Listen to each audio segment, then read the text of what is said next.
I believe that if we want to solve existing global challenges, such as climate change, pandemics, wars, then we have to draw on the entire human resource by unleashing the potential of each individual. I feel like it's kind of like a safe space, like a family in a way, in the business sense, that you just know, okay, anywhere where you go, kind of, you will meet people, and if you know, okay, you're at tomorrow as well, it gives you this connection of, hey, I know this person is ambitious on the one hand, but and maybe even more important, actually also wants to have a positive impact on the world. Mm-hmm. And this is something that I really deeply connect with and resonate with.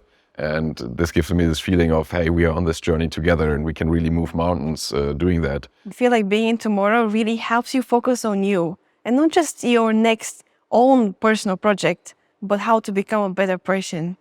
Because you're supported by so many beautiful people, like the ones who are like you, the ones who want to help you grow and support you whatever you decide to do. And honestly, sometimes you shoot these crazy ideas and you know what? No one is shutting them down. They only want to just hear why you think like this. How can you make it happen? How can we help you? And I have never felt like this before.